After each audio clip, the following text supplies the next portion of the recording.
Good morning. Morning. Good morning. Good morning. I have some information, but let's hold off till more people join us. Okay. How did you have safe travels? Nice travels, Mazzy? Yeah, Mazzy always leaves you wanting more. Yeah, thanks. Yes.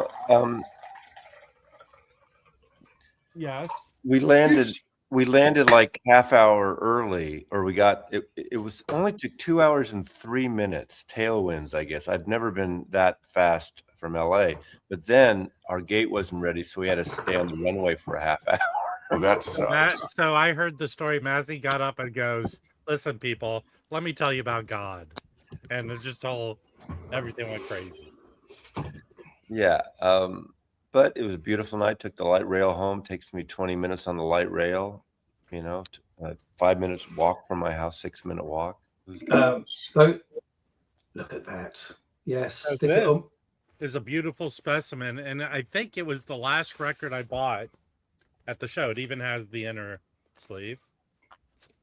If people don't know about this record, it was obviously put out at the height of Batman popularity with the TV series. Probably 66. Yes, and it was the thing people note about this is it's sort of like venture style kind of music. It says featuring the sensational guitars of Dale and Dick Dale. Dan and Dale, I guess, is a play on Dick Dale. But the notable thing is Sun Ra and members of his orchestra play on this. That's why this is desirable. And Frank had asked for a copy, which I have one set aside. Maybe not the best condition. This one needs to be clean, but it looks to be pretty nice. So this is, I think, the mono version. There is a stereo. And yeah, I have a copy that's in nice condition, but is the Neil Hefti Batman theme on that or not? No, not at all. And in fact, I have a Neil Hefti record that was put out based on his popularity from the Batman theme. Also, there was a guy who had a $2 box full of stuff, and here's an OG Savoy Yusef Lateef, but maybe not. It looks like this should clean up nice. I mean, it has marks on it. RBG. $2. Wow, $2. I think I bought a total of 60 records from Thursday to Sunday. Obviously, Thursday and Friday we all went out. Thursday was a great day. Friday wasn't so great for people. I think stores that were participating were getting ready for Saturday. But we'll talk about it more. I wanted to wait till I think we have enough people here. I wanted to share some very sad news with everyone. I got an email this morning that Scotty, DJ Vinyl Vertigo, had passed away. Oh no! He passed away on the 21st from oh my gosh. The pancreatic CA. So I guess it's the beginnings of pancreatic cancer. His husband sent me the message. If anyone wants to reach out to his husband, I told him I would share his information privately. I won't share it publicly. But here's what his husband said. He said that this is Scotty's husband, Stephen, writing this email. After a hard battle with pancreatic CA, Scott passed away on the 21st. I know the time he had spent with you gave him a lot of joy. So he said, please feel free to share this information, and if people want to correspond with him, message me. I'll put up my. Let's see if I have the. You should let Rachel know. I already did. Okay. Thank you, Mazzy. Sure I let Rachel and Sue know. They know. Here's my email. Email me, and I will share Scotty's husband's contact, his email, and reach out to him and let him know that you send your sympathy to him, please. He was a good guy. I liked the way he was outraged by the nonsense, I would say. But Everyone is outraged by the nonsense you say, Rob. Well, imagine when I get the news that you meet your Oh, no. But yeah, he was a good guy, and he was a good participant in all the nonsense of the VC. He had a good attitude about it. He loved music. He was a DJ. I think Yeah. any of us who have any Rufus or Chaka Khan record should play them this afternoon. Seriously, I mean, Well, he liked a lot of. I know he did, but but Chaka Khan and Rufus were like his Beatles for me, in a way. But he liked a lot of. Yes, he had a broad range. He had a radio program. He was a massage therapist. I know he lived a life, which he would share a little bit of. Yeah, wasn't he the whole New York? He was a singer. He backup band singer. Worked with a lot of. Yeah. So, very sad. I don't know how old he was. I guess he was in his 50s. Do you think? I'm gonna guess he was in his 60s, but I don't know. I was thinking late 50s, early 60s. It's Too young. It's too young, no matter what. Yeah. So, as someone, I've survived. I had a bout with cancer, so the only way when your body tells you something, you should go see your doctor. That's all I can say on my end. And we know how great the American health medical industry is. If you have access to a doctor, you should go to your doctor. I shouldn't say that. I shouldn't say the medical system is great. It's the insurance health. Well, hold on, Matt. I'm a firm believer you can say bad shit about just about anything. Yeah. And you can say good shit about just about anything. Yeah. No, it's that Scott's passing is very sad. I don't really know anyone who disliked him. So that's good. No. That he was a positive person, I think. Yeah. But, he was a great liberal that we love around here. Yeah, he participated. Initially I think he didn't know what to make of me, but he understood 99% of the stuff that comes out of my mouth is silly. He had a good sense of humor, smart guy, and very pointed discussions. Yes. Right. And cheers, Scotty. Yeah. So, Jim, with your Grafeo to Grafeo. To Grafeo. Scott and Sue, no, excuse me. Chris and Sue, who I stayed with, gave me 2 pounds of Grafeo. Yeah, but it was used already, right? That's a sweet. They got a dark and a light, so I can mix it my own percentage, whatever I want. I'm waiting any day. I'm going to get another. I get 2 pounds every. I know. You ought to call them up if they're mis-shipping you or something. You know what? Screw your Grafeo. Hey, I can't wait. September's coming around. I'm looking forward to that maggot brain blend from Detroit. That's in celebration of the reissue of. Are you though? Are you looking forward to it? No. Well, it's going to be interesting, be fun. I think I want to get Joey and Coffee Julie and Dave over here, at least 1 or 2 or 3 of them, and do like a taste test video thing. I think it'd be fun. I have some Zappa beer that's never been opened. It could not be, it might be great, but maybe not to my liking, and that's fair too. You can't like every. How big is a 2 pound bag? What is it? About that big? 2 pounds? No, I get 2 1 pounds.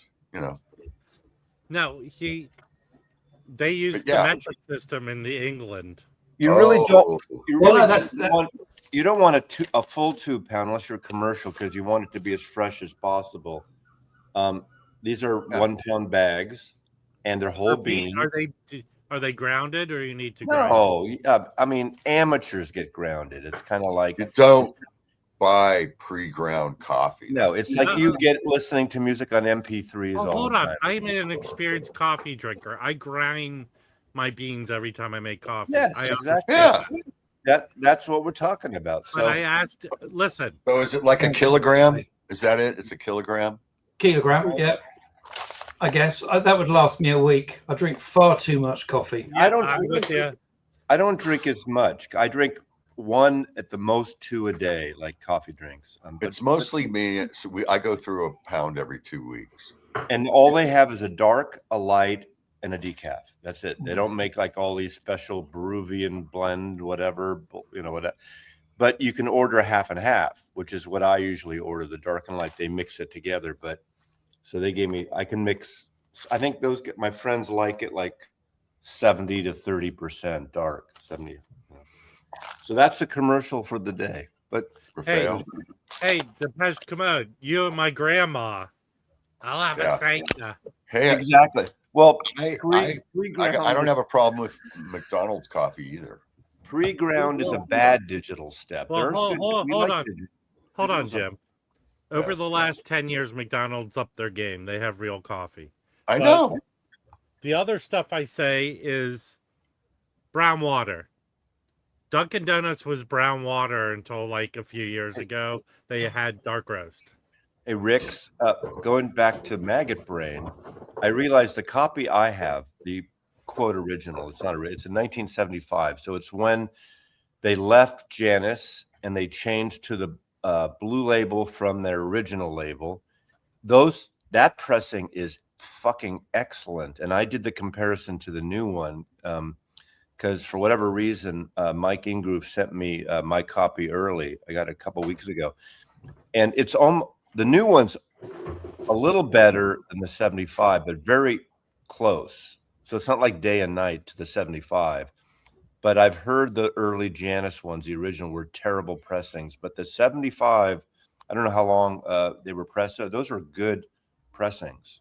And mine's quiet as hell.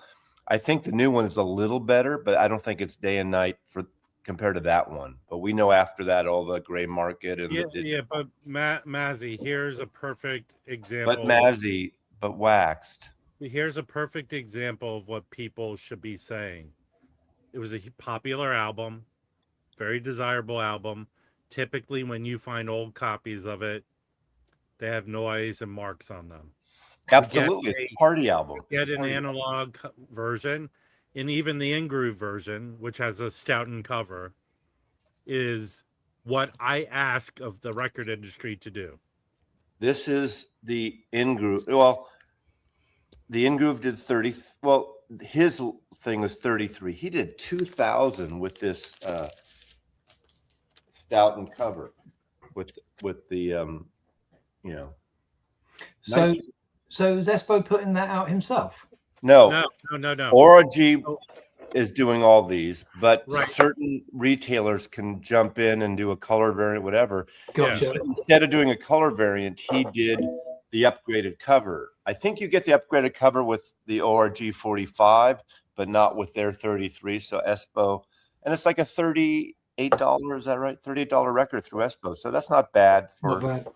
and he did 2,000 and they're numbered. Not that numbers matter, but I got number 1722 out of 2,000.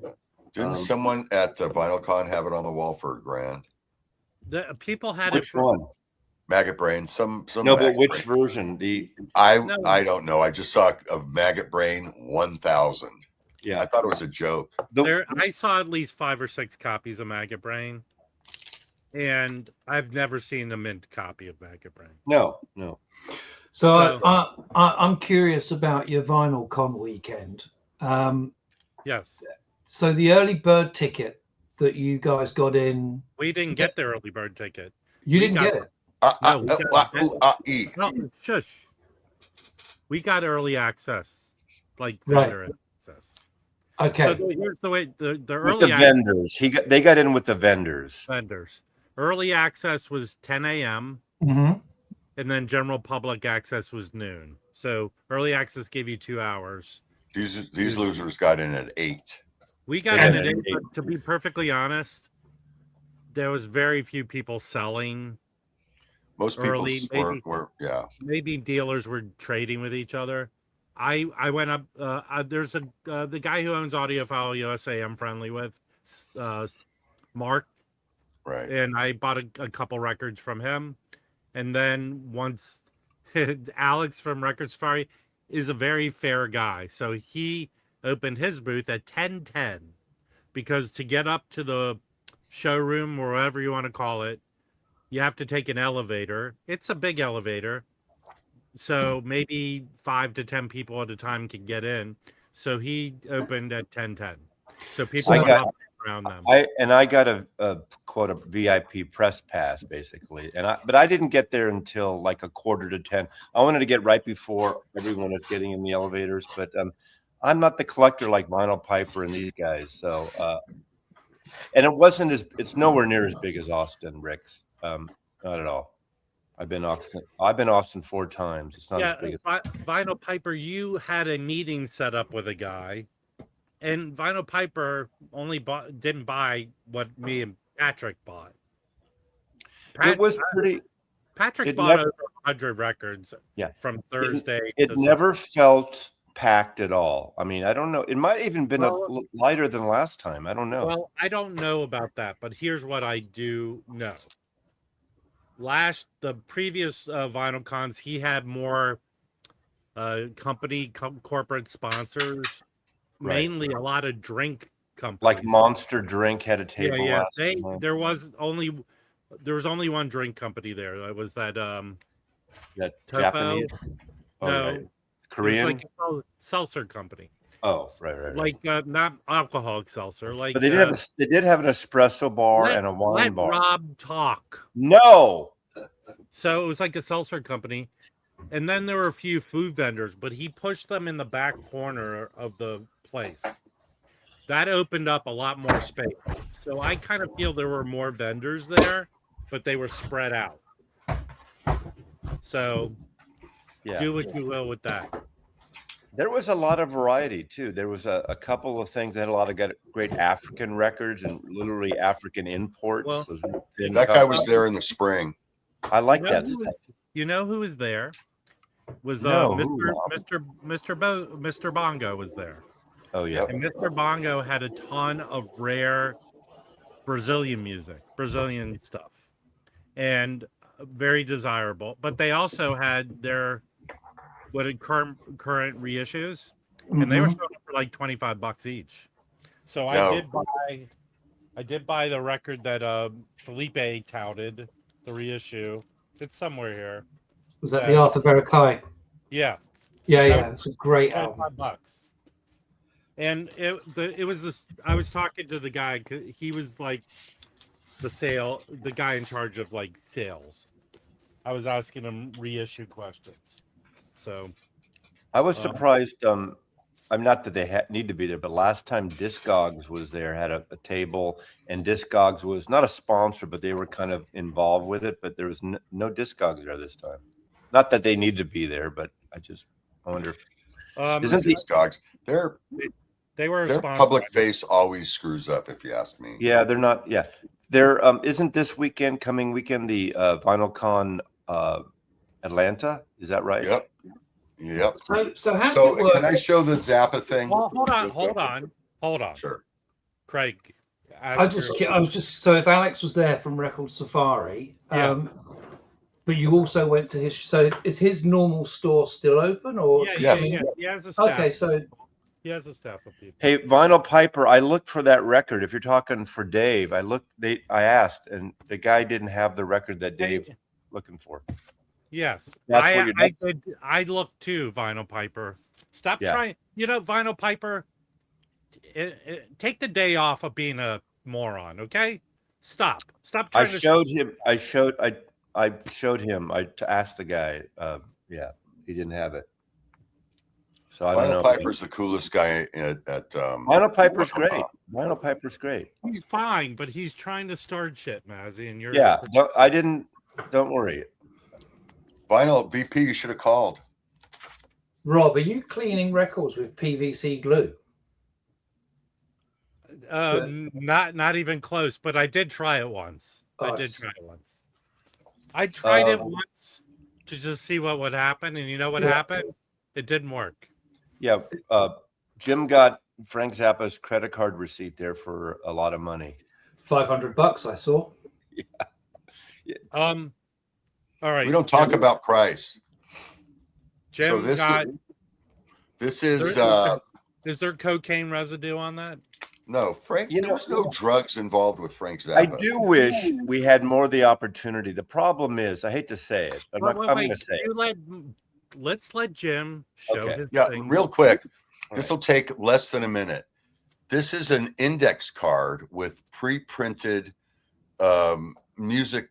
What do you call? You know, the music score.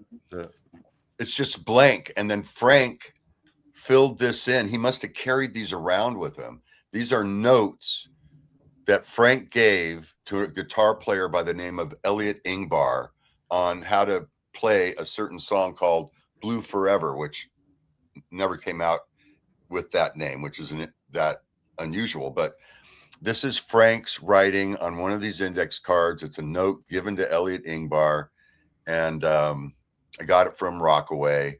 They purchased his estate, and yeah, I walked in, got off the elevator, made a right. There was Rockaway. I said, "Hey, you guys wiped me out so fast in the spring." And he goes, "Oh, have you seen this?" And boom, I was done again. So that's it. It comes with a letter of authenticity, blah, blah, blah. But look, Frank wrote that as a note to Elliot Ingbar on how to play a song. Your notation. Jim, did they have a lot of those cards, or was it just the one that you got? This was the last of 3 that he had, all from different notes that Zappa had given to Elliot Ingbar. And this was the last of 3. I think the other 2 were more popular songs and they went for a lot more money. I'd been watching them on the internet on their website for a few months. And then when I walked in and saw it there, boom, I was done. So for no, Okay, those of you, so Jim took a short story, which he said would be short, and made it long. Thank you. And they did in fact give me a discount. Rob did talk about Scotty's passing away. We should mention Harry's out of the country. Harry's stepson's in ICU too. Not two, but all. And so Harry's going through some shit. His stepson's not doing very well. So all our support for you too, Harry. Yeah, Harry. Why don't you repeat your thing about Scotty? Because there's new people here. Just, you know. All right. So Scotty, DJ, Vinyl Vertigo, passed away on the 21st. He had pancreatic cancer. He had let us know that he was diagnosed. I reached out 3 weeks ago because people weren't hearing anything. Someone shared his last communication, which was, I think, in June or July. His husband reached out to me this morning to send me the news. If anyone would like to send their condolences directly, Stephen, Scotty's husband, shared his contact. So I don't want to share it publicly, but if you reach out to me here,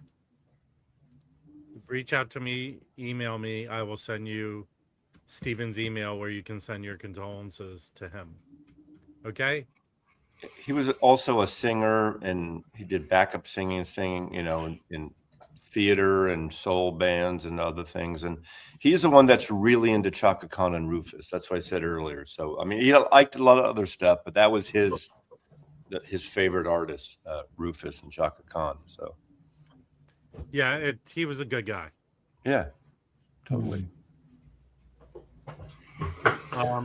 What a shame. Yeah, very sad. He was a cool dude.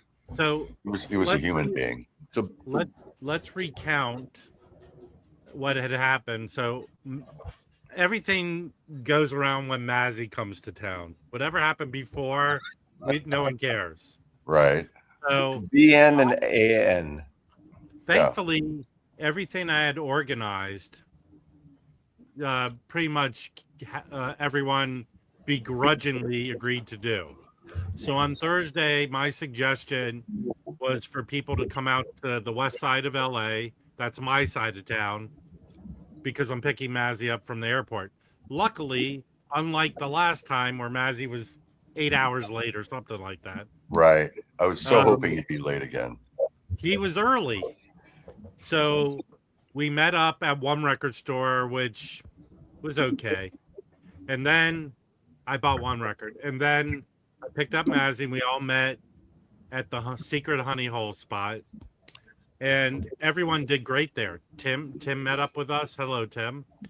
It was Patrick, Morning. Jim, Mazzy, and Tim, and we all did.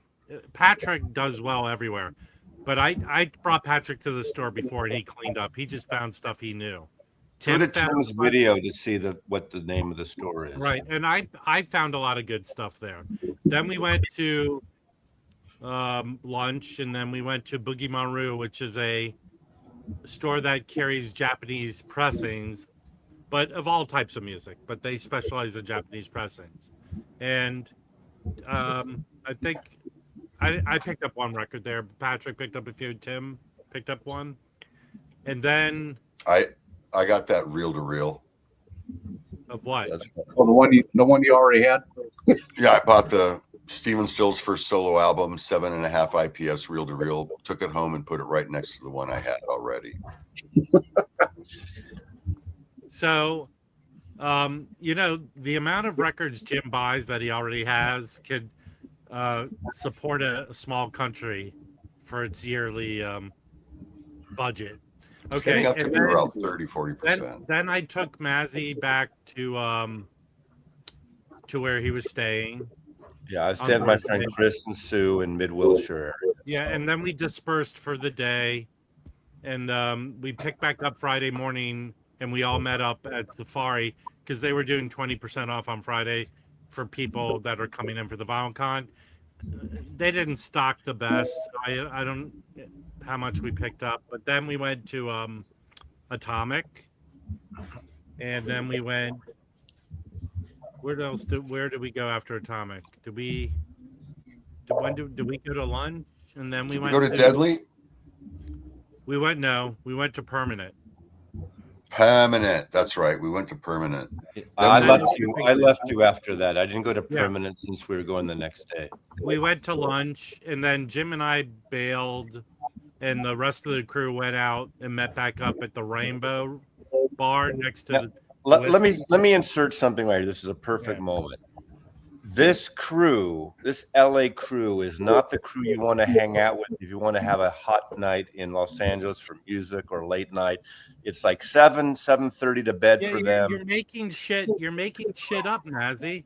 Mazzy wanted to go to the fucking Rainbow. I mean, I know. Okay. No, I didn't come up with that. That was Joey's idea. Okay, no, but hold on. I was beat and tired. I have one kidney. My energy level is not that of a young Maslow. So, but the next day we went to the that was a full day for me. That was unusual. Yeah, it was. Early in the morning, we had a late night. It wasn't even a late night. We had the old codger stayed in Burbank, so we were like, "Fuck this shit." No, hold on. So like we couldn't even see that band at Permanent. The bands were just starting up. Mazzy, let me finish it in order. Let me go in order. So we met back up on Saturday at the VinylCon early. We all moved in. We had a table. I brought a box of like records that I didn't care. I said they were $1 each. Patrick brought a bunch of stuff. We set up at the table we had, covered with issues of Record Collector News. I sold like 60 of those records somehow. And then, okay, Mazzy. Chris, I want to respond to Chris. No, Chris said none of our posse went to his show, and he's right. And I would have liked to, but I was at Mazzy, I'm going to mute you. You're talking about. I'm trying to go in order of what happened that day. We will get to the show, and then you can tell your little tidbit about that. See? So we got there in the morning, and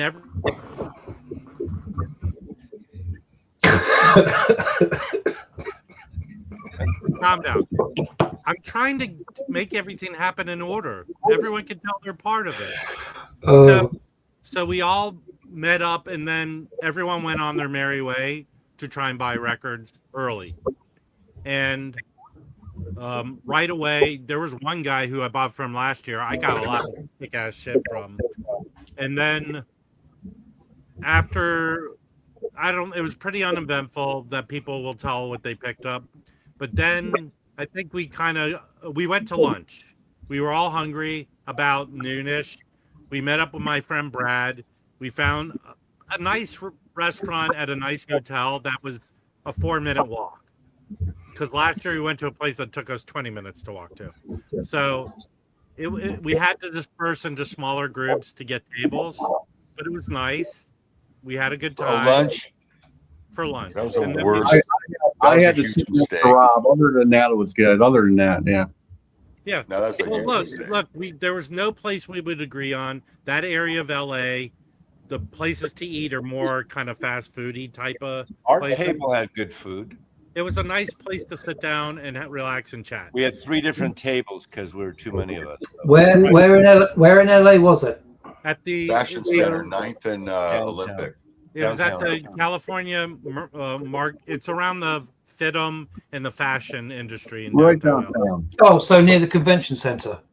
on Yeah, the sort of, opposite- but south. On the opposite, it's not near the convention center. It's more South, towards the other side of downtown. east, whatever. Yeah, Okay. Okay, east, so east. there's a Below fashion. Olympic. So then we went back to the show and hung out for a little bit more. Then we dispersed. I had to take Joey to. He had an event for his band, like a fashion, a photo shoot. We all dispersed and got ready, and we met back up around 5 o'clock to 6 o'clock at Permanent for our VC meetup. That was fun. There, who came to hang out with us? It was Scott Wheeler was there. He came into town from out of town. It's Jeff Myers, Tom Tom Rashawn. Rashawn showed up. Fluffy was there. Cesar was there. Patrick, all the rest of us. Chauncey. Jeff. We hung out for at least 2 hours. Mazzy and a bunch of us hung out actually till about 7:30. There. Then- And then we went to get food. Well, you're a friend you made, I think, last time you were here. That's in your video with the musician. He came. Willie Aaron. Willie Aaron is in one of my videos. He's the Yeah. one that plays keyboards between Dream Syndicate, and he plays. He has a duo he does with some people. He's on a new Dave Alvin record they're recording now. He plays with sometimes Cracker, sometimes Camper Van Beethoven. That whole posse of musicians. He's different. He's working on an album. That woman I didn't know, older, like 80-year-old woman who wrote Windy for the Association. He just finished an album with her. So we all Lance gave us a recommendation of a restaurant, and we all went there. Right. Yeah, we had a great time hanging out and having Mexican food. And Okay, we were now there. it's the time period. Okay, so just Okay, chill. yeah. So when we were walking out, there was like this heavy doom band playing. That's like there's like a 5-second snip in my video of that. But the later band that was going on, I think at 9 or something, was the band that was it Dub Dub. What are they called? Dub. Yeah, that Vinyl Piper's Cruising. I would have loved to stay and see that music, and unfortunately, I was beholden to my rides. At that point, Chris had left, who I'm staying with. So I was with Willie and you guys, but I wish we all could have stayed and watched the Piper band. But nobody, in LA, people wanted to go out. We were hungry, though. I agree with that. Next time we got to try the pupusas next door. No, we don't. No, we don't. Yes, we do. Lance said so, and I shall. Hold on. Have you had the pupusas next They door? were highly recommended by Lance. Have you had the pupusas next door? No, because that's why I said I want to try the pupusas next time. Because Lance recommended them. What the hell is a pupusa? Like a sandwich. It's a Salvadorian kind of quesadilla, sort of. It's a cornmeal with different kinds of stuff inside of it. Different fillings. Cheese and cheese. It's not a sandwich. Ish. It's like a flat tortillas, but a different dough or different consistency with beans in it or meat, different chicken, Yeah, whatever. apparently Real melting pot. Yeah. So here's a cool record Hold that on. has something do with someone at Permanent. Check this out. You know this record, Kiko, Los Lobos, Kiko? Yeah, great record. You know who did the art on it? Tom Rashawn. Tom Rashawn. Yeah. Nice. Well, Tom with is it Cesar Rojas, I think? Yeah. They worked together on the artwork. Same with Automatic for the People. He worked with So I picked this up. Michael Stipe. Where'd I get this? This is Kiko. That one is the original master recording. It was the only way it was available on vinyl that I knew of. This I found came out, I think in 2020 or something. There's an extra record. They spread it out onto, instead of one record, they spread the original out onto 2 records. And it sounds freaking awesome, folks. It's really good. And the extra record, Kiko Session Outtakes, super fun. Really, really good. This came out in 23. Anyway, I'm glad I found it. And I never knew that Tom did the original. Tom did the big reissue of Smile, the Beach Boys and Smile, and he worked on that period of Brian Wilson records. And here he is. Tom's in the audience. Yeah, I have a question. Tom, do you need Mazzy to give your resume every time someone says a record? He did the John Lennon square CD box with Yoko. Okay, Tom's a very successful guy. We're kissing Tom's ass here. Okay, Los Lobos are a Los Angeles treasure. okay. East LA. They are as Los Angeles as Zappa. Those are the 2 LA bands, in my opinion. Wait. But wait, you're missing one in the I middle. asked you to stop being a moron, Vinyl Piper. You're missing Little Feet. They're right in the middle there.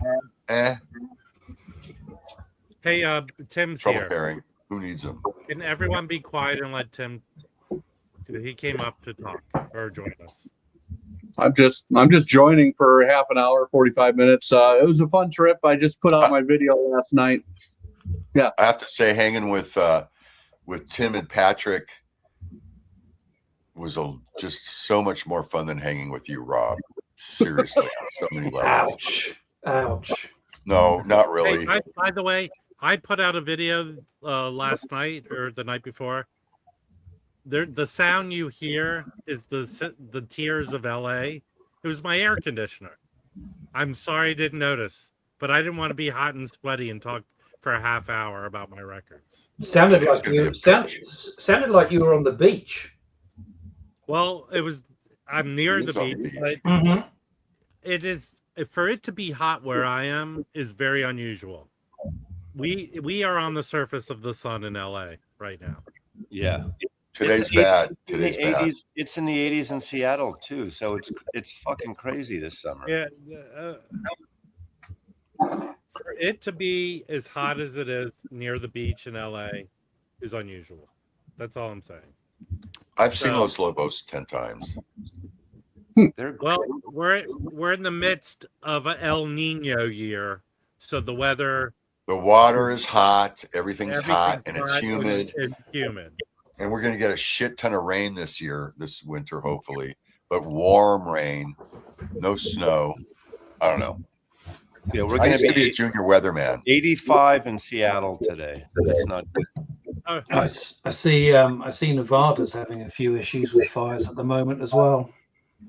You know, we miss Kimbo. Kimbo, we missed you. Yeah, Kimbo was it was definitely lacking. Kimbo energy. Yeah. 100 today will be the high in RCN World Headquarters. Damn. I won't be able to be in RCN World Headquarters probably from 4 to 9 tonight. So if it's that hot, guys, what are you doing about stuff that's getting shipped to you? Because obviously the delivery guy's going to stick it on the porch. Yeah, you slow down on that. Well, yeah. If they deliver it properly to me, I have a very shaded stairwell. So, but if you follow Record Safari, he put out a little PSA that he claims he left a record out for 3 minutes and it got horribly warped. Did you on the with Leland and Mike Ingroove? He talked about getting the ERC Doors record, and he didn't. dropped it off and left it on his porch for 14 hours, and it warped. Yeah, I know. I talked to a lot of record store owners that they'll see someone buy a record on a hot day and they'll just shake their head and go, "What percentage of these are coming back because they're warped? They warp in the car." Well, we've had a few orders come through from customers where they've specifically asked me to put a big note on the front of the mailer saying, "If no answer, take back." They don't read. At least They don't. But you know, UPS. There's a place behind my planter, and they literally leave it out on the cement step, like 3 feet from the door, flat. I mean, come on, how stupid is that? Yeah, I've They don't ring your doorbell anymore. They used, like UPS and FedEx used to ring your doorbell. They hardly do. I've come home and found a record that I ordered leaning against like a cactus in the sun. Okay, I'll just say right now, the M2 record flattener is for you. There's Kickstarter campaign now. I did a video on it. If you want to flatten your records, pre-order. Did it work? It worked for you? It worked on the stuff I did, except for the lip work. It doesn't. I don't think anything. And how much is the I think it's about $600. As I said, I would not order one for myself. They provided me with one. But if you have a group of friends, 2 or 3 or 4 friends in the same vicinity, that's the way to do it. And where can we get one from, Maz? Go to that video. There's a link in that video. Jim, can you admit that? So you just admitted you don't watch Mazzy's videos? No, yeah. I give them a thumbs up, but I do not watch. Kimbo, you gave me those wild wacko lip videos. Well, here's a funny thing, okay? I want to tell you this. Someone gave me a 45 to flatten, and obviously if the 45 has the giant hole, the flattener has just a pin, so you can put it through the hole for a normal record.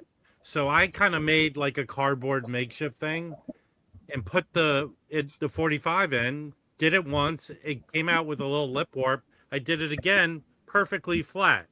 So here's my suggestion to anyone making a record flattener.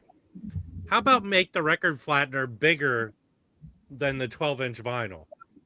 That way, I'm guessing a lip warp might come out of a record. How about that? Because it did it for the 45. I think they are oversized, aren't they, Rob? Well, not really. They're over. So the one I have is Jim is a German record flattener that's like $2,500. That's how much it retails for. Is that the Orb? Huh? The Orb?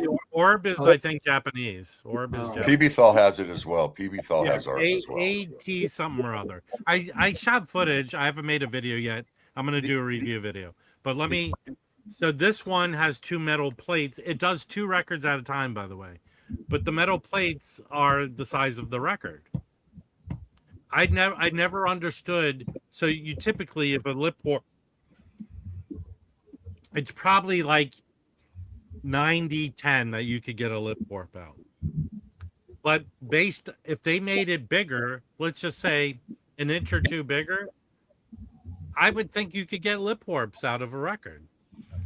The M2 comes with these not plastic. I don't know what it's made out of. That there's a 12-inch, one for a 12-inch, a 10-inch, and a 7-inch, and you put it. That's how you do the 45s in there. I've never done 45s though. There was a guy in Orange County who used to do what Briggs was talking about. He would put a record between 2 heavy panes of glass, and then he would dance around it. I did that before. Listen, all this nonsense, like the home remedies with records, like Craig talked about, putting glue on it, putting it between panes of glass, and putting it on a low setting in your oven. It's stupid. If you go to IHOP and get the tall stack, Right. you can put a 45 about the third pancake down let it go for 5 minutes. What if you're really more into the German pancake, that really thin thing with the lip? I mean, right. A little lemon in it? Oh, beautiful. There was a guy in Orange County who could fix cracked records. Wow. He was a chemist. He had a microscope, and he would turn a $100 45 into a $5,000 45, and then he would charge someone $1. How did he fix it? How did he fix it? First of all, he knew what it was made out of. He knew he was a chemist, and he was a really weird savant, kind of a weirdo. And he, depending on exactly how it was made, he would glue it back together in such a way that it played. Did it play well? Yeah, it did. Sometimes he would fix it really well, and he would charge $1. I know guys, big guys here in LA who used to use them. He passed away. But the problem was you'd give him a $10,000 record, and then you'd have to keep reminding him about it. But he would get it done. If he couldn't, if he did, it was $1. He was famous. We called him the record whisperer. I did a story about him about 15 years ago in the paper. Where's the story? I don't know. None of my shit's online anymore. There were a couple other booths. There was that one company that people may see advertised. They make beautiful record cabinets. Now they're not cheap. They're like $5,000-$6,000 cabinets. But for someone who has a collection of 1,000 or less that has money and wants something kind of nice furniture, it's for that person, not for the people with a lot of records. But they had a little like booth. Yeah, that furniture stuff was cool. Beautiful stuff. It's not for probably most of us, but people have money and the means, and I want that drawer you pull out, and then the records are this way. They flip on top, they pull out, and the way the hardware is put out there, obviously very substantial, real wood stuff. Not. I have $750,000 invested in my stereo. Okay. Were there any concessions there that probably felt like they might have been at the wrong show? Because I noticed there was like a big Monster energy drink thing there. That was last time. That was last time. This time it was only one drink vendor there. Right. And they were only serving out like the type of cups you put your urine sample in. Yeah, that was weird. In Denver, they give away the whole can. Yeah. Oh, excuse me. Pardon the expression. But there were there was an alcohol vendor, wine and drinks. There was a coffee vendor. There were a few food vendors. But that's there was a guy who had some sort of artwork, and I talked to him, and he goes, "Yeah, I think I'm at the wrong show." Yeah, but there was an artwork. But there was a couple of storage companies. One that made it for what you needed, I think. And then there was a guy who I've seen this guy before. He has sort of a gravity-free record holder type of thing. Oh, then there was someone there who had a book called Lost Record Stores of Los Angeles. It was a map of maybe 100 stores that have closed over the years. No, there were no breweries this time there, but the espresso place where they had the little food and the morning pastries was the real deal. They had the full espresso machine, so they were doing the real deal. Good coffee. This is the Lost Record Store map. Kind of cool. Oh, and look, there's stickers from stores that have long since shut down. Vital Finish, Aaron's, nice. Old LA stores. Yeah. But there was some, a lot of places that had T-shirts and stores that would do their merch, T-shirt merch. I don't know if you can see this map of Los Angeles. Hold on, that's the map where you show people the dead bodies, Jim. Yeah.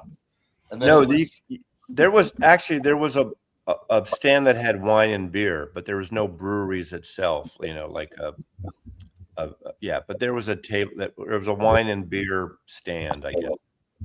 Hey, Harry, I think Rockaway had at least 2 butcher covers that I remember too. Yeah. We met Leland at I met him at Atomic. Yeah, was Leland nice. was in town on business. He couldn't stay long, but he was able to meet up with us. And thank you, Leland brought some canvas bags from the in-groove. Well, how much are the tables? How much are the tables for the week? Jim, do you know? Not that expensive, a few hundred.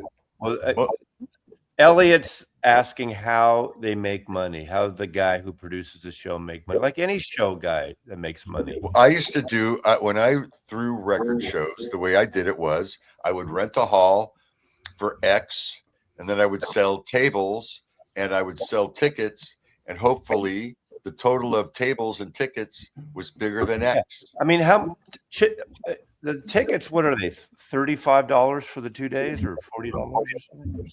I don't know. But don't the organizers also take a commission from the tables? No. Oh no. Oh, really? No.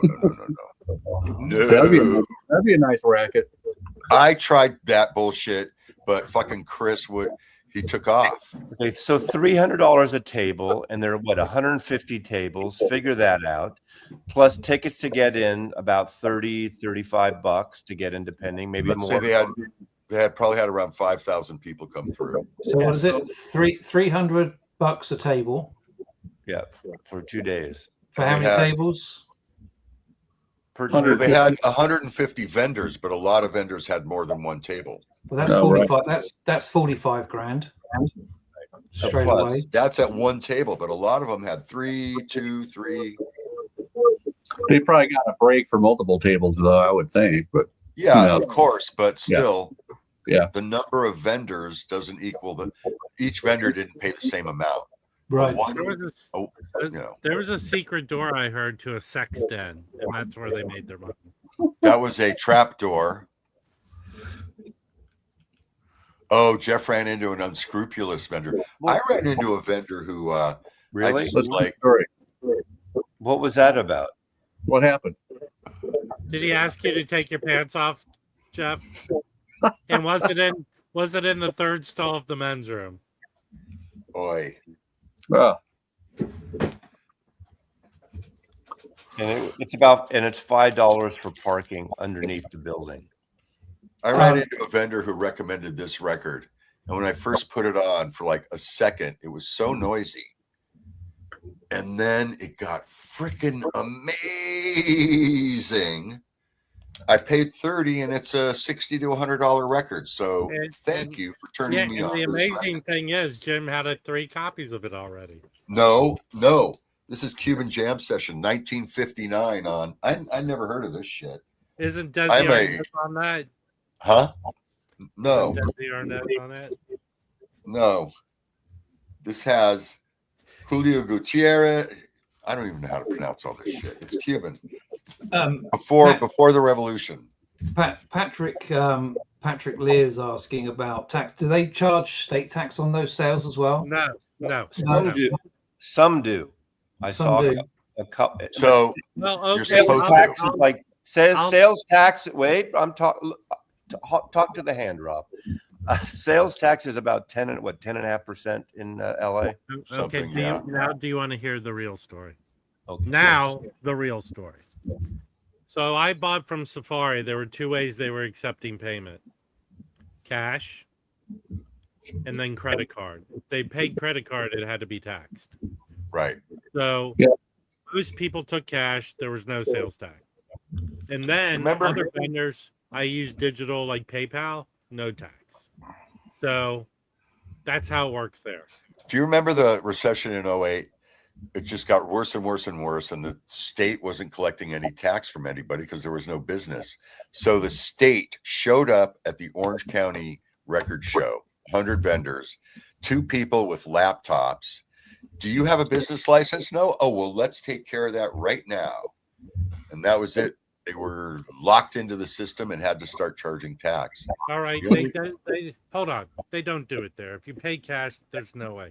No, But that was during the recession. It went away. Thanks for giving that information out to the people publicly. But what the state did that was stupid was they called the event organizer and told them they were coming. And then the event organizer told all his vendors, don't show up this weekend. The state's going to be here. So yeah, it was a tough time, but yeah, you're supposed to charge sales tax. Mazzy, have you received your Jethro Tull yet from Rhino? No, I don't know if I'm getting one. I don't know if I'm getting one. I don't know if they're. No, I don't. I don't. The thing is, okay, here, let's talk about that. We haven't talked about Jethro Tull here. It was supposedly, it was pushed back twice in August, always a Friday. And then literally, I knew what it was. I didn't know all the details, but I knew it was a $200 box because they're all $40 a record. So I knew that. I knew it was the first 5 records. What I did not know that they used the UK tapes. In fact, I recorded that video, if anyone watched it, about 5 days before last Friday. I pre-recorded because I know I was leaving town. And I said, I don't know. My guess it's going to be the American tape that Reprise got, because everyone recently is all have a shitty fit about EQ tapes in American versus UK, all that stuff, copy tapes, production tapes. So I recorded that. And then I scheduled it for Friday morning at 6 a.m. because last Friday they were going to announce it. And Westman texts me on Thursday, and Westman says, don't post it. It's got delayed. There's some kind of last minute negotiation with UK. I don't know if it's based on the copy or whatever. There was a UK glitch. Now, obviously, I was jokingly said, well, maybe Ian didn't get his box yet, because if you saw on YouTube, there's an Ian Anderson unboxing of it. He shows, he doesn't get in detail, but he shows it. So it was supposed to be Friday morning. It got delayed. They resolved the UK issue. It might not have been anything big, but it is surprising. You press all these boxes at the last minute, it gets delayed. So when we were out at the Rainbow that night, I went into another booth. There's a little segment of my video, about a minute, that I found out that it was the UK tape. So I deleted the part of the I don't know if I assume it's American tapes, and stuck that in. And I don't know if they're sending me one. I got the press release literally Thursday night for the Friday morning thing. That's when I found out the details. So they had something going on at the last minute. They had to kind of settle with the UK. And a lot of people don't realize, I mean, Jethro Tull might be different, but people say, why don't they do the Smiths? They've done the Smiths before. They've done, digital versions of the Smith albums or from the American tapes. But remember, the Smiths are on rough trade. So Warner's doesn't even have the Smiths in the UK. So they can't just do everything internationally, not all the bands they have worldwide. So people don't realize that. So that's that. I just can't imagine what would throw a spanner in the works that late in the game. Yeah, exactly. But I mean, business is, business is weird. Yeah. So it is.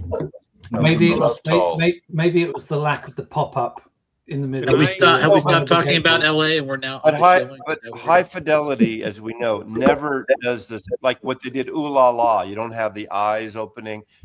Their thing is about the record. The covers never have the extra artwork, special pop-up or whatever.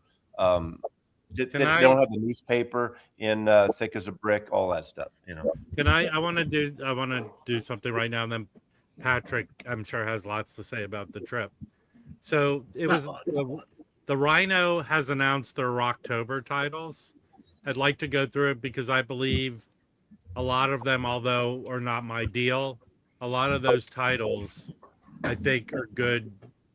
I'm going to say boo or yay, depending on what I think of the title. Okay, so October 2nd is when these come out. The first 2 they have listed here are in excess titles. Let me share. Yay. There you go. Let me go a little bigger so we can see.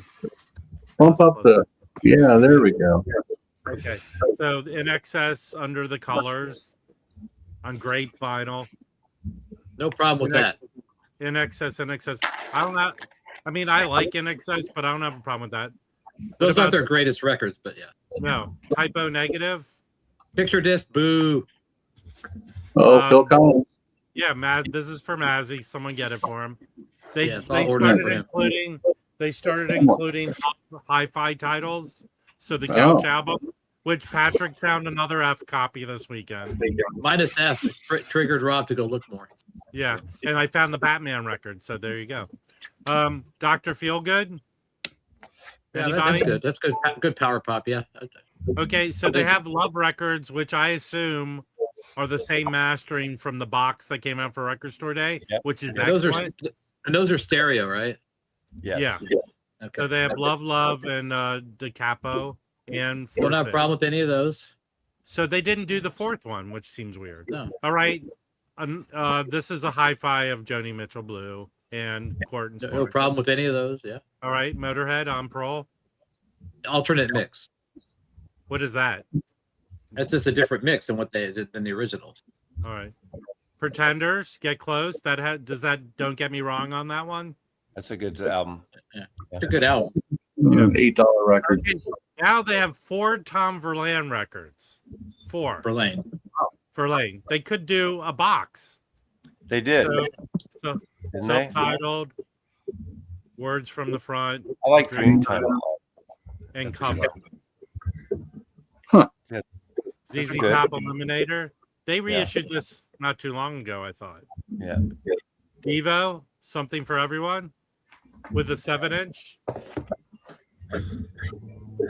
This is a record you find all the time, right? Yeah. Yeah, I don't see a need for that one. Dream Right. Academy. This is a reserve.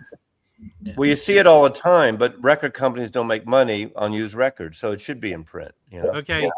There's this record. What is they did a bunch of Hootie and the Blowfish. There's no It title. should be in this. print, but there's a lot of stuff they could put in print besides that. I Look mean, at it. There's I'm 40 not records here. I'm not a Hootie and the Blowfish fan, but I assume there's 4. I know you don't want to piss off Rhino, Ezzy, but everything they do is not No, gold. but So, Doobie Brothers' greatest hits is like Eagles' greatest hits. It sells a shitload of records. that's not even close, but yeah, go ahead. Brain Capers is a good album. I'm surprised they're doing that one. That's a good record. It's a Rhino Reserve too. Well, because they don't have a lot of. Isn't that the only Warner Brothers they have? Maybe they have one more. Because they went to All right. Columbia for that. Nadia Surf. I know people love them. So Rhino. Nada. It's not Nadia. It's not Nadia Comaneci. No I. No surf. No, never Stop shout Shut up, adding Bob. letters. Stop adding letters. I don't know this band. Me neither. I have no clue. So it's probably All good. right. Now Patrick. Sail Away. Here one we of go. the Here we go. Here we go. Randy Newman records, but Sail Away and Good Old Boys, 2 of the best records ever. This is just for you know who. They could totally not do any Randy Newman. And I'd be All happy. right. You don't like them, but they sell. Oh, wait. Hold on. This is Hey, the interesting. guy's got talent. This is interesting. I did not know there was a mono cut of this record. It's a fold down. I bet it's 99% sure it's a fold down. Well, remember, this is the anniversary of that record. But why? Here's a question. This came out what in 76, 75? Yeah, 50 years. It's a 50th anniversary. Right. Why would there have been a mod? Is this It's a special fold down. They do it for understand. radio station. for radio? They probably do it stations for like that time. Brazil, Okay. places like that. Yeah. This is a Mazzy guy, Doug Sham, That's right? a great record. No, that's a Harry guy. Harry's big into that. It's a Mazzy and a Harry. Okay. Texas Rod boy. Stewart. Wow. Greatest hits. Yeah. Well, where's Greatest Hits Volume 1? Shit. The first I think greatest they hits they already is did it. really, really good. Essential. That's a 2 LP cut by Mr. Gilbert Kahn. All right. I assume people would love this. 2 That's a good LP. one. That's a Maybe. surprising one for them. That's good. Didn't Classic Records do one of his records? Yes. No, Chad did. Chad did did the black Chad and did white one. at least 2 of Yeah, them. the self-titled. And Chad's I putting mean, out a I live don't- record. This is a reserve. They released Is that- it all the time. Is that an anniversary edition? What year did that come out? The Cosmic thing. 89. It was their 89. Yeah. resurgence record, right? Mm, The The Chills. Chills. I don't know. That's a great record. Maybe. And this is an Alice Cooper record, but it's not titled there. So That's a good list of things. Good variety. there you go. There's no R&B this time. No soul R&B stuff. not in Rocktober. Oh, right. Yes. Yeah, it's not You know what? Soultober. You It's know not what? Soul September. It's not I have Soul to say- Tober or Black History Month. I have to say, December. I have to give kudos to Craig. That is the best way to say "shut the fuck up, Mazzy." You That- did a- Rick's is right. That Chills album, Submarine Bells, is excellent record. So I want to say Australian one thing musician. about Los Angeles. I want to thank Mazzy, Rob, and Piper, the LA hosts that I experienced, and they were phenomenal hosts. Especially, for me, it was Jim ferrying me and Tim around all over Los Angeles, here, there, and everywhere. He may not have taken us to the best restaurants, but that's okay. What are you gonna do? You know what? I have to say, never met the lady, but I'm gonna say that Patrick's wife is a saint, because if he acted if way he acted while he was here is half of the way he acts regularly, Right. she is a saint. Patrick, I was just having fun. I was just having. did you think, what was her name? Not Miranda. What was the waitress at the Rainbow? Oh, I can't remember her name. Morgan? Morgan. Yeah, Morgan. And very friendly. She wasn't like an LA bitch. I know that sounds horrible to say it like that, but she was very. I was surprised at how good the pizza at the Rainbow was. I was stunned. Yeah, It had legit crust. It was really good pizza, man. Yeah, Well, I've never witnessed Patrick praise food before. It's like yeah. Patrick, It was like a breakfast place too, as well. So that was really good. Yeah. Patrick, where did you fly in from? I drove down from Sacramento, so I was able to haul my 115 records back home.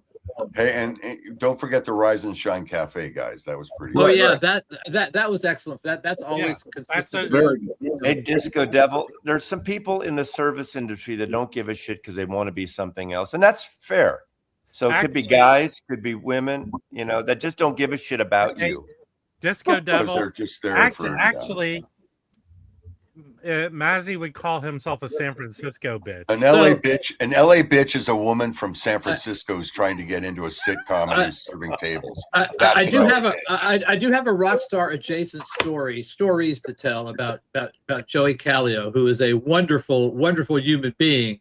But let me tell you, traveling with Joey Callio is a bit of a clusterfuck. So we're going to the Rainbow. Was it that night? Hold on, let me get my beers. No. We were going to Sunday. We were going to go meet up and have breakfast and go over to Jim's house. And I tell Joey says, "What time's the lobby call?" And I said 8:15. He said, "Okay." So 8:15 rolls around, no Joey, right? So we're like going, okay. I sent him a text, "Hey man, we're heading out. Maybe if you need to go to the airport or something, we can circle back and get you." So we're on our way to Jim's house, and I get a text from Joey. "Dude, the elevator was stuck." I was like going, oh shit. So we got to turn around, go back, we pick up Joey, grab him, no problem. We go to the record show. And then Jim and I are about to bail, saying we've had enough, we're ready to go. And I said, "Hey Joey, we're leaving. Got all your stuff. Are you safe? Do you want us to hang out here till you come and make it safe?" He goes, "No, I'm fine, dude." I said, "All right, well, I'll come over. We'll say goodbye." We say goodbye. We go all the way to the parking garage, up a couple of levels and shit. We get to Jim's car. He pops the trunk so he can put his extra. He pops the trunk so he put his extra magazines in there, and there's a fucking suitcase, and it's like, holy shit! There's Joey's suitcase. So we got to call Joey and go, "Joey, your suitcase is in here." So, oh shit. So we will go back all the way into the fucking place. I'm lugging Joey's fucking suitcase.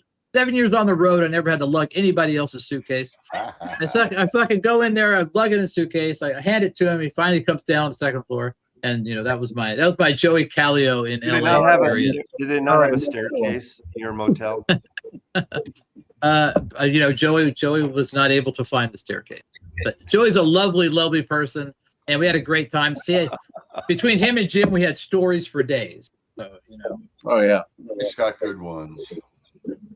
I tell the same one, but it's not part of the VC, but the first time I was there, I went to Studio City because there's a guy when I was 13 who was in another garage band, and his name is Doug Hamblin, and he's a LA player, and he toured for 15 years with Johnny Rivers. He toured for 5 years with Stephen Stills, and he does blues, and he has these three guys. One guy played with John Prine on the road for 10 years, and they do this thing once a month at this kind of pub. It was packed. I went with Chris on Thursday night, and we had tables, and they served food and stuff. We're in the front row. Literally, I'm 5 feet from him, and they play like an hour and 20-minute set.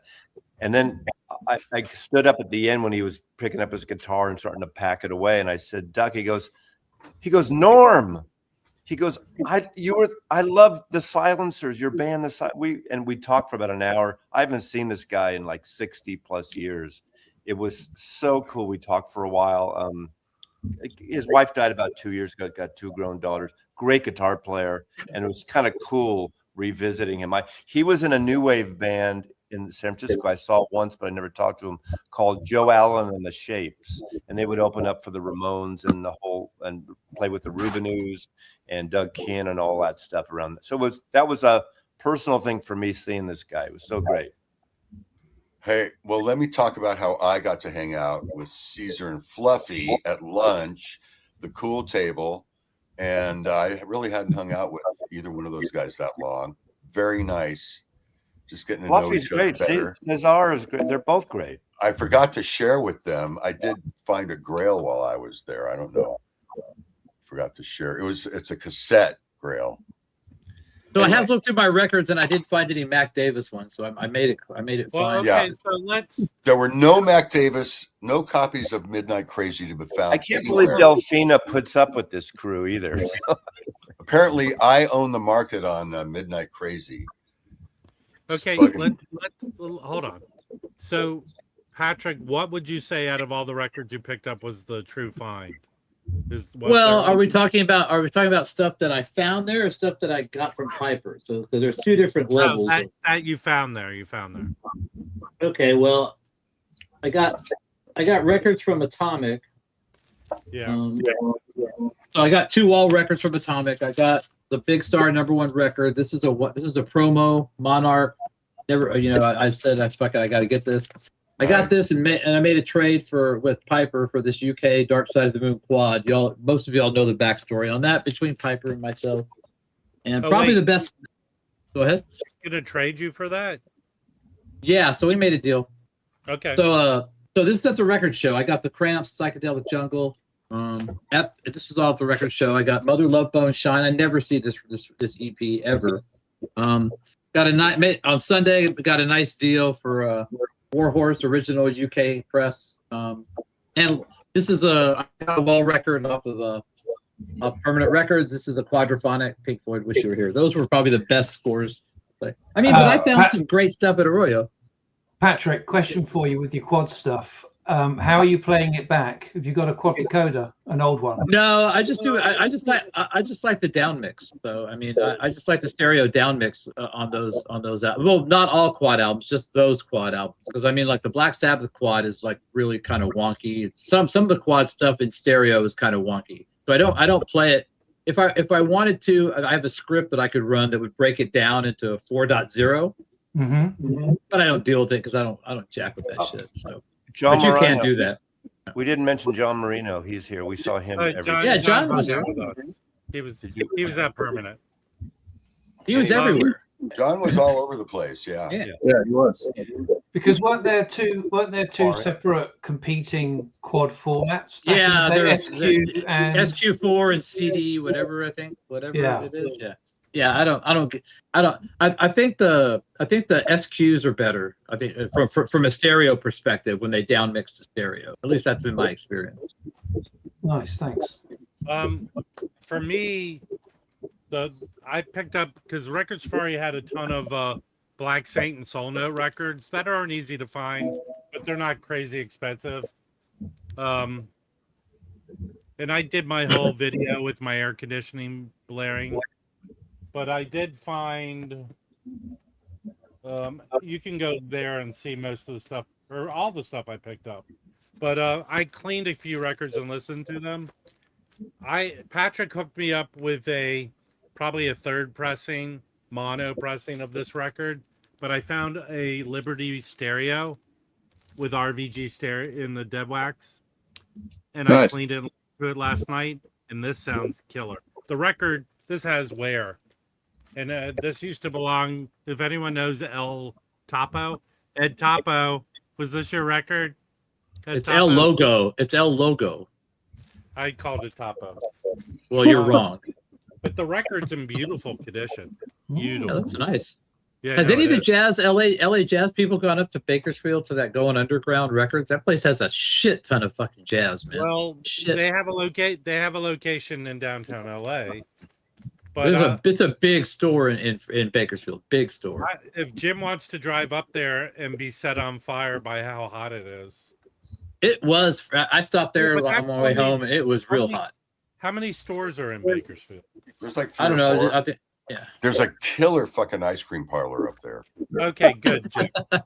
There really is. What are you, This- 5 years old? All right, this Hey. was reissued. This was reissued this year by OJC. The original title is just Kenny Burrell. This is a 64 Blue Trident. This mono sounds beautiful.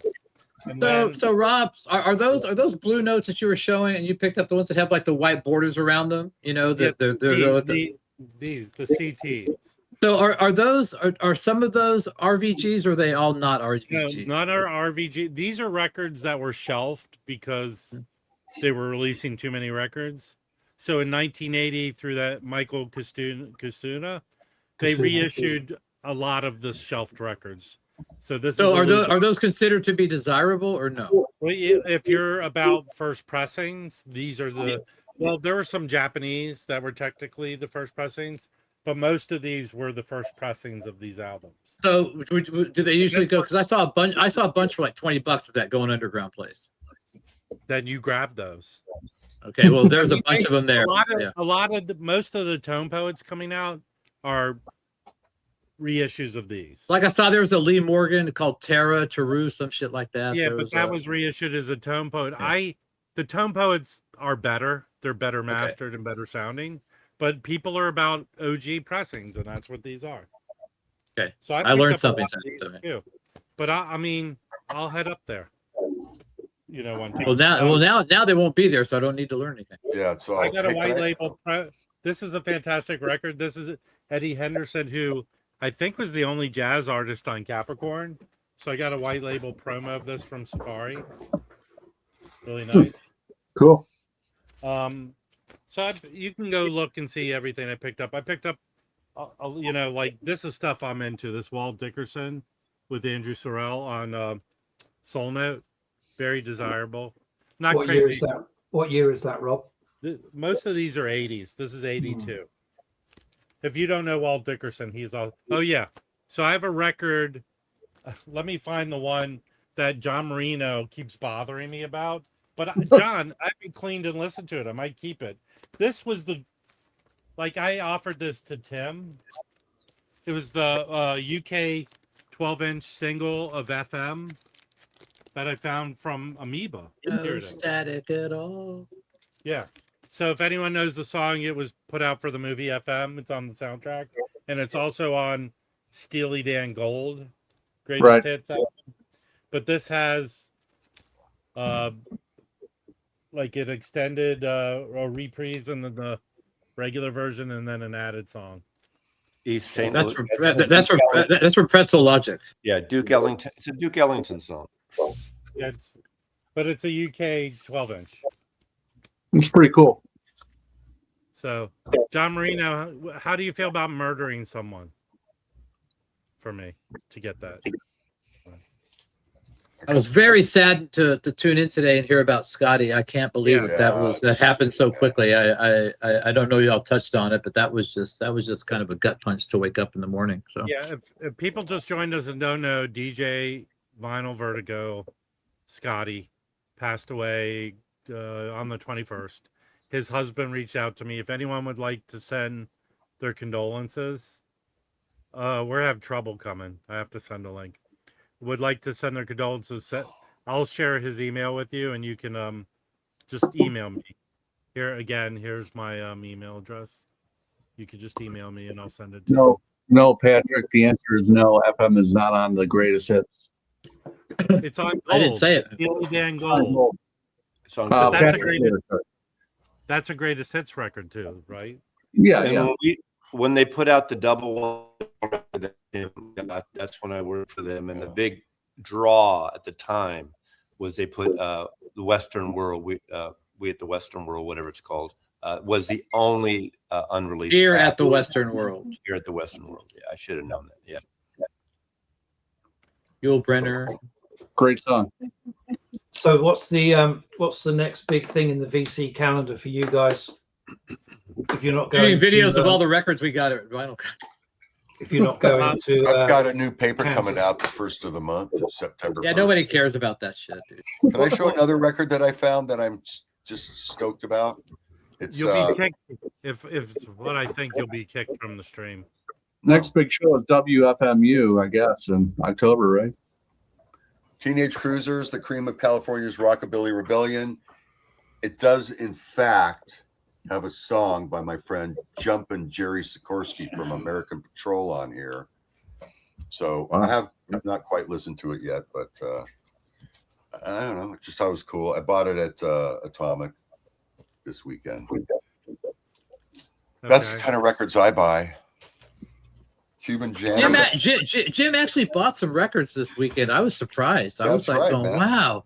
It's like, wow, Jim bought more records I've ever seen him buy. I just want to thank did you have everyone for. already? I want to thank everyone for spending so much time listening to my stereo and really enjoying it and getting it and just complimenting me on my new stereo. Hold on. I have to tell a story. That was Here's a fun story. time. I show up at Jim's. Tim and Patrick are in Jim with his stereo, and I guess they're trying to listen to some of Patrick's rips through Jim's stereo, and it literally sounded like a children's stereo. So what happened there? Patrick says, "I'm going to blow your mind with this shit, Jim." So I'm ready for it. You know, I'm looking forward to it. He comes over with this device here, which I don't know. I have a FiO DAC. It's really very inexpensive. Jim, But anyways, that's your pacemaker. That's your it pacemaker. doesn't quite work. It skips. Blah, blah. It doesn't quite hook up. I finally get it to work, and you know what? It did sound pretty good. It sounded okay. I would listen to it. Blah blah blah. So then Patrick is leaving. Now he came down to impress me with how good this shit sounds. Patrick is leaving, and I say, "Hey, I've got your device." He goes, "Oh, fuck it, man. That's just, that's the worst one I have." So thank you for bringing the worst one down here to impress me. Well, it's the one that only had the coax out, so that was the only reason why I bought it. Okay, I don't know what that means, but okay. It had a digital coaxial connection out of it into your DAC. I understand how it sounds good and it's convenient, but not as good as my stereo, my turntable. Well, we didn't get to hear it because I didn't get to hear it really through your system, so I can't judge. That's true. I did. But all I know is that usually your ears are totally fucked up. So. Thank you very much. But I still had a great time hanging out with you. Hey, goodbye, everybody. Thanks for coming. Nice hanging out. It was great. Nice to see you again. Yeah. Great hanging out with you, Tim. Yeah, it was fun, man. Great weekend. Take care, everybody. Bye. So yeah, Tim, myself, and Joey stayed at the same hotel. Luxurious accommodations, I can tell you. At the Ramada. Was it did they charge by the hour? Yeah. No, they did not. It was a step above that. Yes. Joey did not care for that place. No, but Joey had the options. I mean, you could have stayed at the Mormont, whatever, or the fucking to be chateau, fair, whatever. The place that Joey usually stays at is how do you call these places? There's no staff. You show up and you walk up to a monitor and push the button, and someone's in a remote location to check you in. That's the place Joey normally stays. That sounds like the opening scene in Species. Ever see Species? No. Did you say feces? It's like you're showing up to visit your friend who's in jail. Was it Hestridge, the actor, the beautiful blonde alien that would fuck you and kill you? Natasha Hendridge. Yeah. That's the hotel. And Joey did say, unfortunately, my normal hotel prices were higher than the Ramada for the unmanned hotel. Species. Thank you, Country Buddy. All right. What kind of shit do you want to give me, John Marino? Okay, I want to show you some records I picked up Saturday at VinylCon, mostly Latin stuff. There's a Joe Cuba Sextet, one of his later records. There's a really good album. There's this killer song in it called Do You Feel It? And it's kind of spoken word, Latin groove. Is it in English or Spanish? It's in English. Okay. Yeah, and he's talking about the barrio in Spanish Harlem. It's a cool song, but anyway, I'm glad I picked this up, an original. There were cheap like two booths that were selling that stuff. Well, there was this lot one, of booths. you know, right across from where Chris had his table. There's this guy had a lot of great Latin records, but very pricey. Yes. Yeah, they were easily $100 to $200 a piece, and he had this rare Leo Acosta record. He wanted $450 for it, and it was not in the best condition. And I have So John, Yes. John, would you say that there was more Latino music than normal at this place? I saw Latino music everywhere. It's like this is like the hot thing now to me. I saw guys with more cumbia Latino stuff that I've ever seen in my life, man. Yeah, Ever. there was quite a few tables with Latin records, and they were prominently displaying the fact that they had this stuff, man. It was not just like a box on the side. It was like focused. Well, it seems like a lot of this Latin stuff is getting reissued. A lot of the cumbia, you know, psychedelic cumbia stuff, but I'm more Latin jazz, Latin boogaloo, and salsa from the 60s and 70s. That's what I like. Well, Kraft. But yeah, there was a lot of stuff. Kraft is doing a lot of those too. Oh, Kraft. Speaking of, I got a reissue that I missed the first time it came out. Yeah, this was called Brujeria. Sorry that that was a record store day record. Does that mean witch? Isn't that witch? It's Brujeria is witchcraft by Mark Diamond Dimon, whatever. And this is a super rare album. You could see the hype sticker there. And so I missed this the first time it came out. So I got it this time. So yeah. And I've had the CD for quite a while. So I picked that up. And let's see. Okay, so you know what? I didn't go to the Saturday morning drop at Record Safari because I was at VinylCon, and so I left VinylCon early to go visit family. On the way back, I stopped at Record Safari about 5 p.m, and they put this record out. I thought someone would have bought it, but there's a good Latin jazz, Latin boogaloo album from what's this guy's name? The Latin Blues Band featuring Luis Aviles. So they had it on the wall still at 5 p.m. I'm so glad I got this. So the best record I got was at Record Safari. And they had a reissue of this at the table at Record Safari at VinylCon. So I didn't buy the reissue. I'm glad I waited and got this, which is an OG on the Speed label. Speed. They have some really good artists on this label. So that was I was so happy to find this. You look happy. Oh yeah, man. Or you look like you want to punch someone. Either or. And I got another this is a Harvey. I got this at VinylCon on Sunday. This is Harvey Aburn, Barrio. This is a Barrio Blues. What is it? The Barrio Band Rock in Latin. So this is good, like Latin funk. Also, these are kind of hard to find. It's on the Coco label. So yeah, that was a nice find.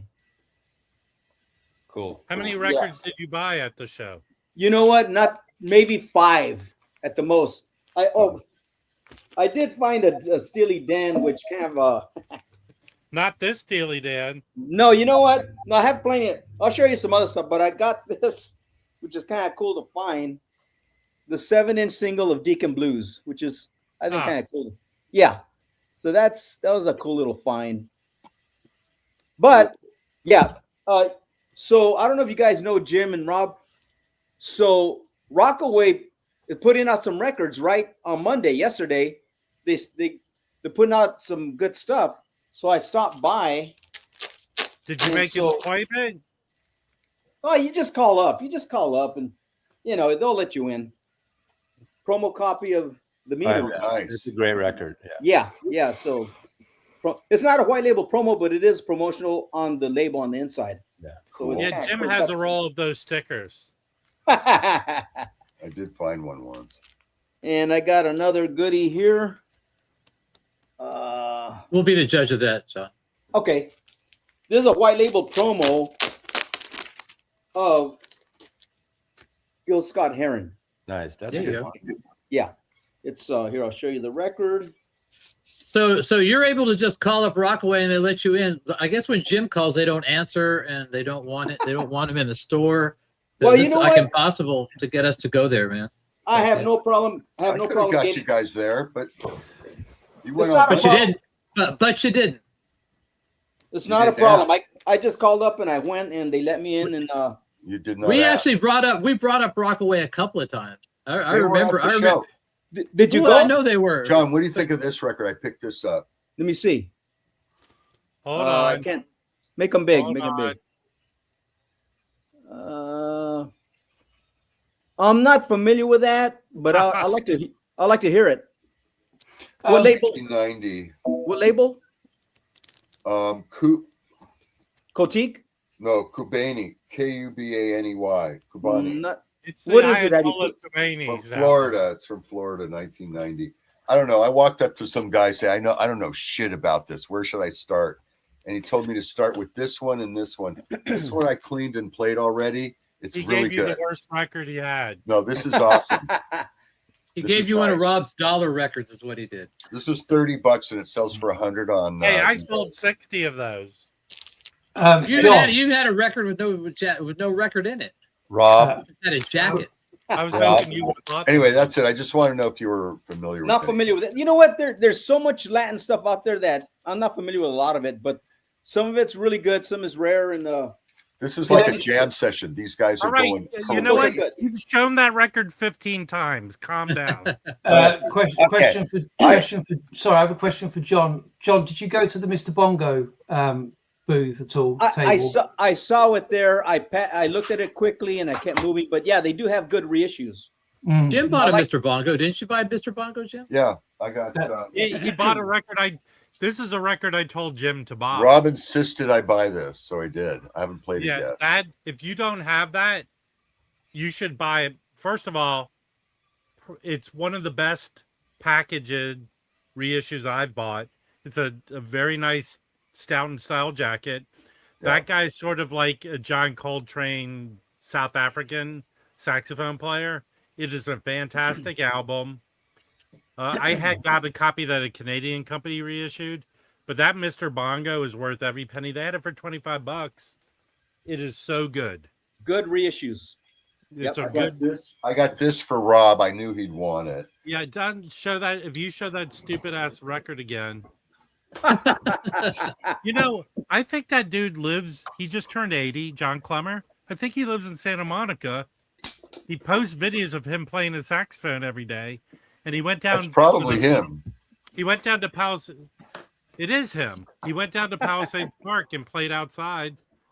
Here's the Mr. Bongo record I got. When they reissued it, Felipe said that's a you good. I have that record. It's a great album. That's good. Okay. Wait, Yeah. I'm going to show some records now. No, Oh no! I had one more. I know. Patrick. No. Hold on, John It's has time one for more. your. Okay, and there's another one from Rockaway. It's the Quiex promo. Nice. Yeah, What'd you pay? What'd you pay for that? Just out of curiosity. it was $75. Okay. Yeah, but these are great sounding records, right? Yes. They're desirable. Yeah. So yeah, I had to grab that. Dire Straits, Walk of Life. Oh no, Brothers in Arms. I'm sorry. Is the Pentagon listening on this stream or something? I hear some weird noise. Yeah, I'm sorry. me too. I'm gonna It's mute Jim's myself. pacemaker. All right, Patrick, you can leave. You're not going to care.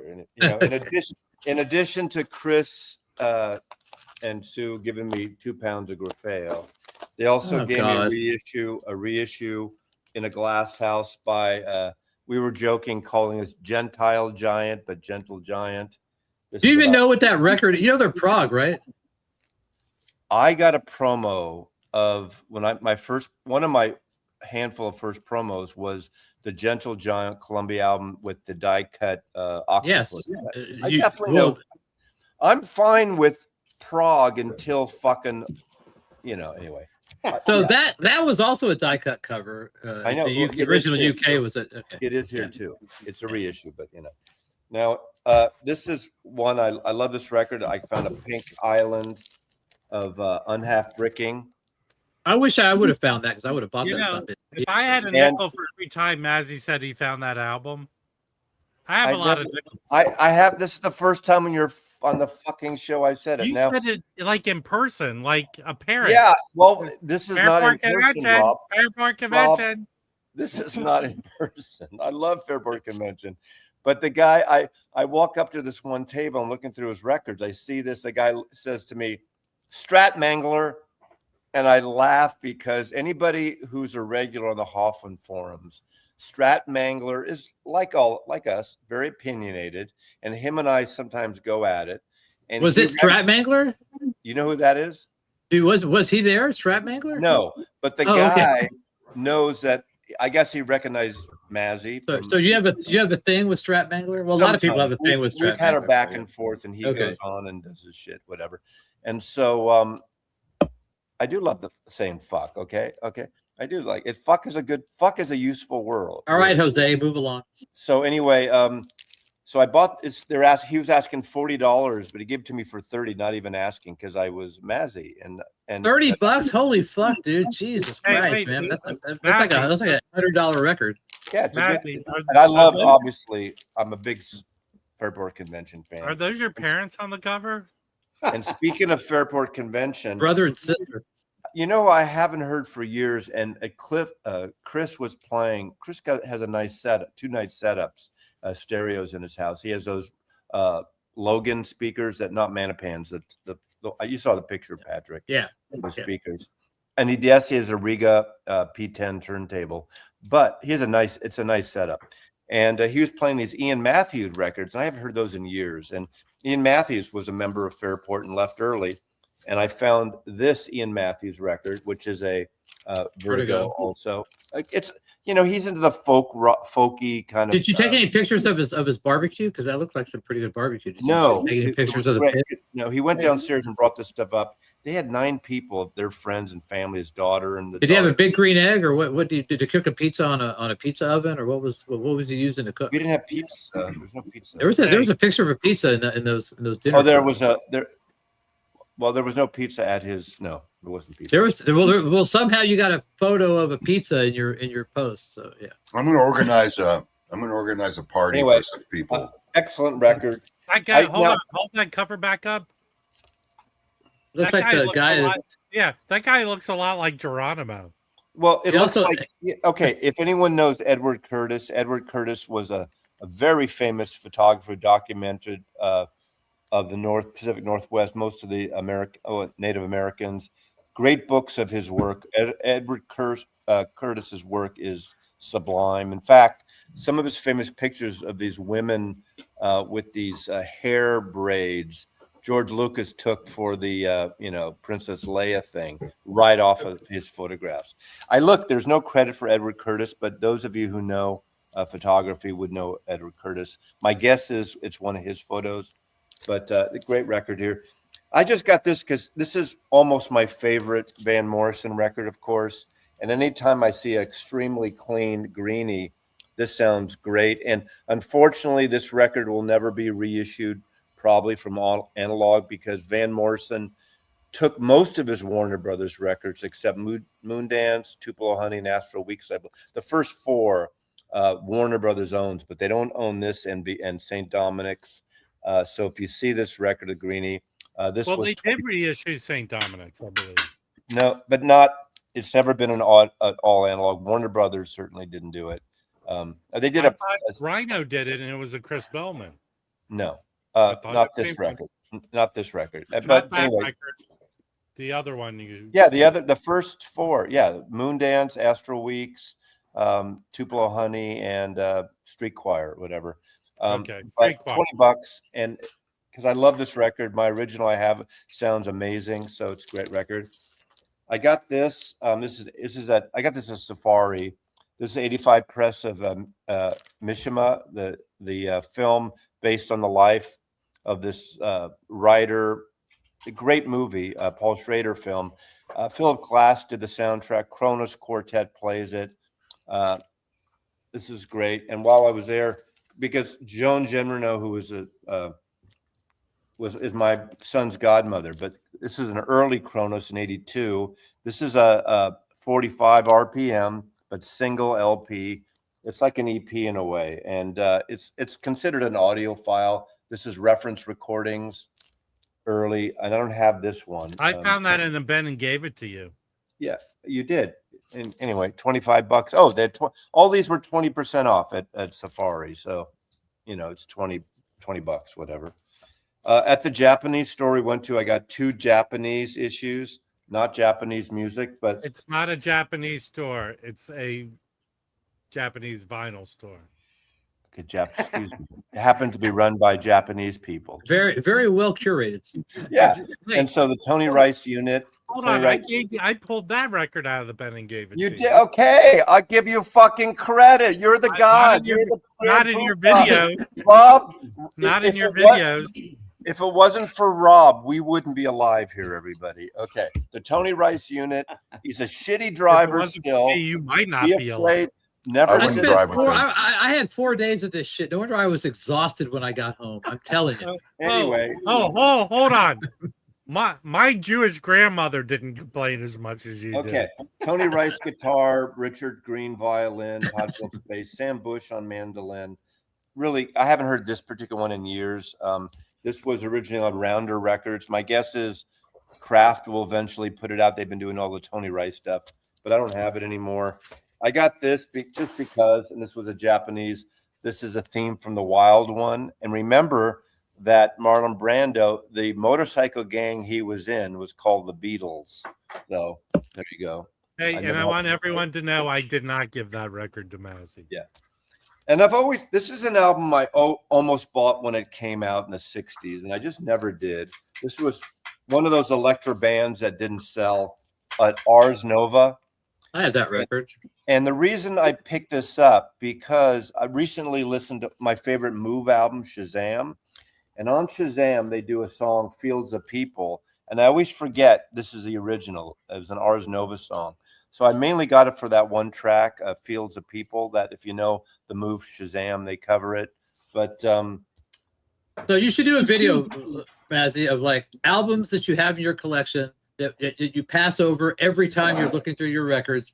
And that's like one of them right there. I see that Yeah. record in my collection all the time, and I never pull it. It's like I I've never never pull it owned out. it.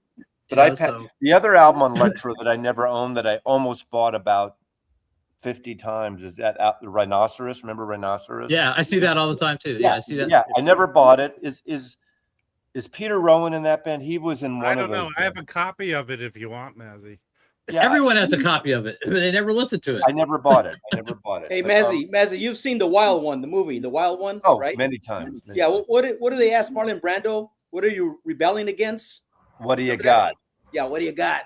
What do you got? Right. What do you got? And this is like a $6 record, and I just got it because Robert Palmer. It's not a rare record at all, but I love his version of "Bad Case of Loving You, Doctor, Doctor" on here.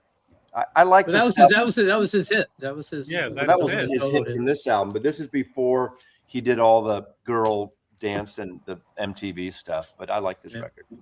Robert Palmer's Double Fun is a great album. Yeah, One good thing about Record Safari is that I noticed is that I'm looking through there and you won't find any Steely Dan, any Rush, any that stuff. But what you will find is a lot of $3 records of bands that probably never made it. They went to LA, made a record company pressed some records, they never sold. And so I found maybe 10 records of bands I'd never even heard of. Just the cover would look cool or something like that for $3.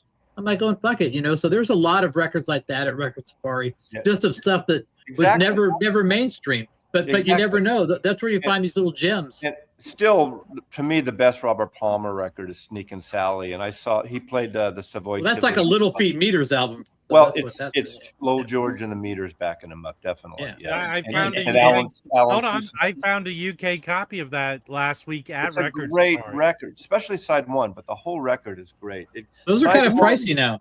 Those are kind of pricey now. Side one, all the songs merged together, and To be fair, in the new release, Patrick, you find when he has it, Steely Dan and Rush. so I didn't buy Well, any yeah, really ultra rare stuff, but music, it's the music, stupid.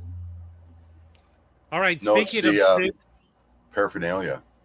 the two non-jazz records I did pick up is I found the masterpiece, the first Boston record. Talk about an overrated. But here, Oh, but here- please. Okay, it's not even It is a good close to being- record. It is a good Jeez. record. Not overrated. Well, Matt, Every song on there was a hit. Overplayed. So Patrick, it I'll says give you that.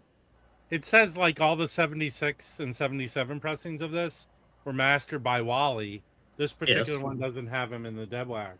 Well, there are also Alan Zentz did it too. I've got one that has Alan Zentz on one side and Wally on the other. So Yeah, that this one has- was probably a contract pressing from somewhere else.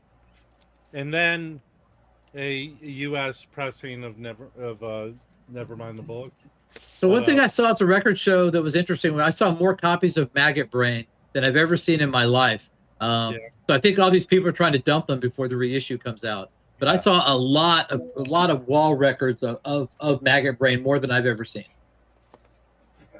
This is, I think, I picked this up from Audio. You know, the good thing about your secret store, which is not so secret because Tim wrote about it, but that and Record Safari, I think Patrick's right. There's a lot of great records for reasonable price. That's just great catalog stuff and like records that I don't say you don't always see them, but in good shape, right? They're Patrick. You probably got. First of all, I'm not. I probably got 30 records from that place. Yeah, I'm not gatekeeping the store, but I always say, come to LA and visit, and I'll take you there. That's the way I set that store. Plenty of people know about that store, but Patrick, is that the store you got the most records from? That one and Arroyo. Arroyo had some really good dollar bin stuff. I mean, really good, clean dollar bin stuff. Did you guys go to Sibylline this time? Yep. We did. Yeah. I missed that. Okay. I like that. You know what's interesting? Where I live, I'm like right at the epicenter of a lot of these stores. 5 minutes from Sibylline, 20 minutes from Record Safari, 25 minutes from Amoeba. It's like you get spoiled. You just get spoiled. Yep. Right. Well, Great Beat, Atomic. Yeah. That's why I don't go to Austin. It's like, why should I go to the Austin Record Show when I can go to VinylCon and surrounded by record stores that Jim will graciously take me to, and it's like why would I want to go to Austin? Has all the things in the convention, but outside the convention it has like one decent record store. Yeah. LA has 200 I record bet stores. you spring is the better time to go because of the weather.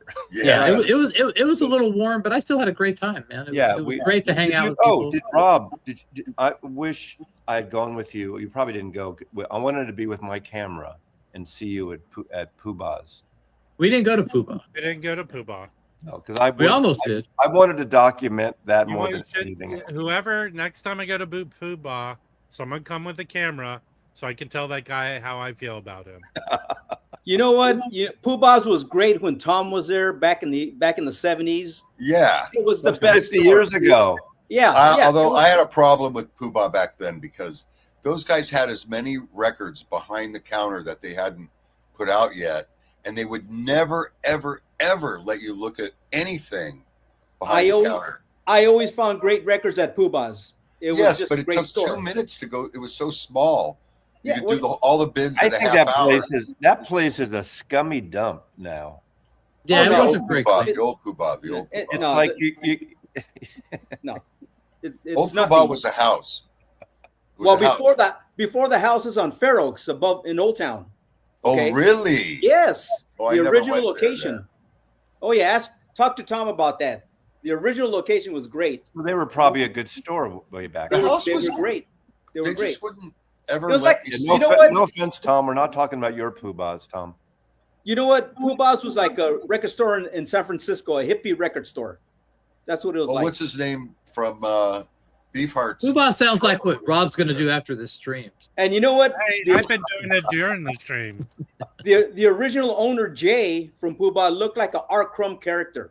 He had Yeah. these big eyes and the goatee and the whole thing. Patrick, don't you think the vibe would have been great if we all had gone to the Rainbow with those two booths across from each other? That would have been really Oh yeah, fun. that would have been great. I had a great time at the Because Rainbow, we were but there yeah, it would have early. been. It would We have were been, there yeah. early. It wasn't crowded. When we were leaving, all the young girls and guys dressed, Yeah, half then naked. all the slutty Sunset Strip chicks were out, but when we Well, left, and then I was trying to be more tactful, Patrick. but So the did you music guys- they played, the music they played was not what I mean. They played this heavy freaking stoner doom metal, and I'm like going, what the fuck? Come on, man, play some like hair metal or something. It's like Hey, Right tell me across what- the street. Right that was across a the great street. place to hang out and talk and have a drink, and it was great. It wasn't Yeah. pricey, it was. If I was there, I would have told you that right across the street is the 9,000 Sunset Building. And you told it. You say this every time anybody says rainbow. The guy that fell off the roof, the fucking all that shit. We heard about it. Okay. I was the building engineer. Engineer. That means you changed light bulbs and fucking So wait. toilet paper. I got recognized at VinylCon. I had like 6 people come up to me and go, "Good Wait. morning." Oh, Morning. First it was 3, now it's 6. It's I multiplied witnessed one overnight person. by I mitosis. witnessed one person run up to Jim and go, "I love your cookies." My cooking.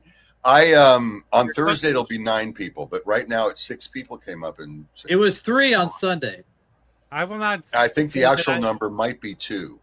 I do not count this as being recognized, but I think 4 or 5 people who watched the stream and comment came up and we met in person. Yeah, it was awesome. The best one was, I think, forgive me, I think your name is Rob, but I forget what your handle is. He goes, "Dude, I love you." He comes up and goes, "I love you, but I do listen to your stream when I go to sleep at night."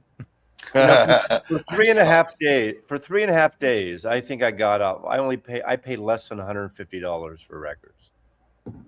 So Hey, Elliot Cruz, it's funny, you don't get recognized because you're Elliot Cruz on the internet. They think you're one of the Bartles and James dudes, right? There you go. Hey, you know what? Speaking of the rainbow, I don't know if you guys know that there was actually a club upstairs. There yeah. was a club back there. That's where There's the Hollywood like- vampires were. Well, Yeah. when you go up to the bathrooms upstairs, there's like a bar, it's not a private bar, but there's a second bar area. There's Yeah. some stairs you walk up. There's actually like a little club. I used to go there in the 70s, and they would blast some rock and roll. I mean, loud in that club. We would get drunk in there. It was just a lot of fun. As Back in the the day. engineer of the 9,000 Sunset Building right across the fuck. street, Uh, I was in there all the time. I cleaning toilets does not qualify as being in the club. Okay? I was walking back from lunch at the Rainbow, and I was crossing the street, and Merv Griffin in a tried convertible. to take you out. No, he almost hit me in the fucking crosswalk, man. That's and the thing. Tried to take you out. Yeah. He gave Tried to- me. It was like I was the Well, asshole. I had a nickel for every celebrity who tried to mow over Jim. He was coming down the hill. And all Hey. they need is a tricycle. Hey, who wins in a contest? Jim trying to get Merv Griffin almost running him over? Me, Gary Coleman almost running I him was over. surprised to see the booth with pictures of Liza Minnelli and Judy Garland in one of the booths. That surprised me at the Rainbow. Next to Slash. Hey, Lemmy. Delphina, how far back does the Rainbow go before the 60s? Was it something before that? Or has it been a Rainbow like in the 60s and 50s? I don't know. I tried to start a thing this weekend Because the 70s it was big. where we had to, number how many times Jim said the stories he has, but it didn't continue. I got screwed up with my I fucked up on the hot potato thing where I was going to stick copies of Midnight Crazy into people's bags full of records, and then they'd see it when they got home and go, "That Jim." Yeah, but you don't have any copies. Yeah, I do. I still have 8. They all came back. I've been to the Capitol Records. I used to go to show portfolios there, and I've been toured, but I didn't. I don't think we were going to do formal tours there, but I've been there. In fact, Tom Rashawn wouldn't see me when I would go there to show portfolios. I had to wait till there was a different art director crew. We didn't go see any live music scheduled. I would have liked to, but Oh yeah, I remember the Frolic Room. Well, I think it's still actually, there. there was some shows to see, like that Jeff Parker guy, who's excellent, played all weekend to support their new album. But who's that guy? Who's that jazz guy that was up there? Jacob Went? Was that the guy's name? Yeah, Jacob was there selling his album he put out, and then he had mock-ups of the new one that you can get through the in-group. I ordered it. Shit. Where's my proof? Here it is. Yeah, he said the coherent got delayed till October.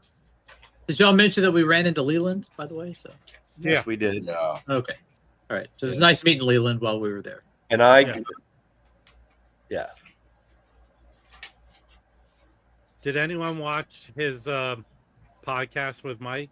Yes. I thought it dropped. Was I there leaked them some information. Was there anything? I just heard you were leaking, but that's. Yeah, I don't think so. Was there any revelation? He just was. He said Mazzy goes everywhere. Doesn't come to Phoenix. I've been to Phoenix once before I knew them. So. I mean, but you don't buy records. Why would you go to the In-Groove? You don't buy records. I buy records, but I don't buy used. Yeah. Hey, Rob, you finally went to the In-Groove, right? I mean, I went there. Yeah, it's a good store. It's a great store. I like it. I bought a bunch of stuff there. Yeah, it's what, that store, it's not too big, not too small, very organized, very clean, a lot of good wall records. It's a great little store. He let me go in the back and look at all the records in the stockpile. Yeah. Did you don't say that, John? Don't anyone tell Mike that he has a great little store. He has a great store. Because he will take offense on that. Why is that? You know what? It's YouTube. Somebody's going to take offense to something. Exactly. A little store. Well, no. Read the comments a couple hours after. Someone's going to take offense to everything that we have said. I got bitch slapped in the last 24 hours because you should be. Yes, because in my Jethro Tells video, as I was going along, I just said stand instead of stand up. Now I know it's stand up, and people said it's stand, all caps and fuck you. It's stand. I know it's stand. It's kind of like saying, hey, I love the Stones' Exile. I love Pepper. I don't always say the whole fucking names of albums. Okay, say it. You didn't know it. You didn't know it. And I know the. And he also says humdingers. Well, I have to say this. Mazzy has started a bad precedent over the last month. Uh-oh. He started to post his hate comments on his Instagram. So I think now you're triggering people out there. If you want to be featured on Mazzy's Instagram, go leave a nasty comment. Start sending hate. Is this one good enough, Mazzy? I actually I posted one that was a really nice. I get a lot of nice compliments. I'm not compliments, but positive videos and people telling their stories. But the fun ones are fun to read anyway. Like hey, Moondog, Moondone Enterprise. I saw Mose Allison at Vine Street 20 times. He was there all the time. Great freaking shows, man. Great. You know what you did, Mazzy. Shows. Okay, I'm gonna say this. I have Aqualung, not the biggest Jethro Tull guy, but I don't think that box is a bad decision. No, let me finish. Tull fucking rocks, people. Rob is talking. The first 5 Tull albums are essential. Rob is talking. That being said, those Steven Wilson remixes are not that old, right? No. And they're not that good either. But okay. So this was, to me, it would have been better as a mono. It sounds really good and powerful as a mono. Stand Up, great record, gonna sound great. Benefit, it's I love Benefit. Benefit's great. Benefit's but Aqualung is a masterpiece. I wish they would have done Minstrel in the Gallery. Well, and so is whatchamacallit's a masterpiece Thick too. as a Brick is great. Thick as a Brick is. Thick as a Brick can be condensed down to 10 minutes. Passion Play Sex, Big Dick. Bad Passion Play is not good. I saw them tour Thick as a Brick, and I saw them tour Aqualung, and it was freaking unbelievable. Is that when you went and bought out the cod piece? Is that what prompted you to get the cod piece? No. The Thick as a Brick is when we were passing a joint, and it was in the days when girls had big hair, and the cherry from the joint fell in this girl's hair, and it started smoldering, and we put it out with a beer, and she never knew, but she left with a hole in her hair. It was bad. I still feel bad. And we know eventually they'll do individuals. So if you don't want the box in 6 months or a year, or maybe fat sooner, they'll do individual releases. Get on YouTube. Hey, you know what? I have a Ian Anderson story, okay? I'll make it quick. So I was going to see Jethro Tull in Pasadena back in the 70s. And they were going to play at the Pasadena Civic Auditorium. And I was working as a delivering auto parts at the time. So I was driving around. And I thought, it was the day of the show. So I thought, let me stop and see if they're, going into the building and bringing all the equipment and stuff. So I parked the truck and I walked towards the auditorium. There's nobody around. I walk around to the side of the building, and walking towards me was Ian Anderson. Just him and me, face to face, came face to face. And stupid me goes, "Oh, what are you guys playing tonight?" I didn't know what to say. And he goes, "I don't know. How do you get into this fucking building?" And he knocked on the door. Oh, that's awesome. Yeah, he knocked on the door. They opened the door. He walked in. That was it. That's funny. There You didn't try to like slide into the venue right No, next to him, like, hey, I'm his buddy. It just happened just like that, Hey, so if you meet John Marino in person, say, how do you fucking get into the building? 'Cause that's what I'm gonna do. Well, I have a video. I'll show you the way. You saw the video of we couldn't find a way out of the building. Remember that? With you, from John and Joey and Delphina. We took the freight elevator, wouldn't take us down. It was I like could see that. It was like the Tom Petty Spinal Tap trying to get to the stage. Well, I went to my car after that. I walked through the driveway to get to my car. So I'd like to end the stream again by letting people know the sad news that Scotty, DJ Vinyl Vertigo, passed away. Wow. If you'd like to send your condolences to his husband, you can feel free to email me and I'll hook you up with his email that you can send your condolences. But sad news, he was a good guy and he liked participating in the vinyl community. All right? Yeah. That's just really just shocking. Yeah. Very sad. Bummer. All right. I'm sure if you tune into Rachel's probably on Sunday, she'll talk about it more. But come back on Thursday. We'll have more to talk about. And try and enjoy. Morty yelled, Mazzy and Rob would yell at each other. So Very nice. Hey, what a great weekend. That was so much fun hanging with you like guys. I said, thanks again to you, our LA hosts. You guys are the best. You guys are what make it all happen, man. Is that Josie? Deacon Blue. Oh, Yeah. I used to get you went and grabbed that. No, I bought this a few months ago at Rockaway. Okay. Yeah. Rockaway where All right. Jim won't take us. But yeah. Take Great care, store. everyone. Bye. Bye. Bye.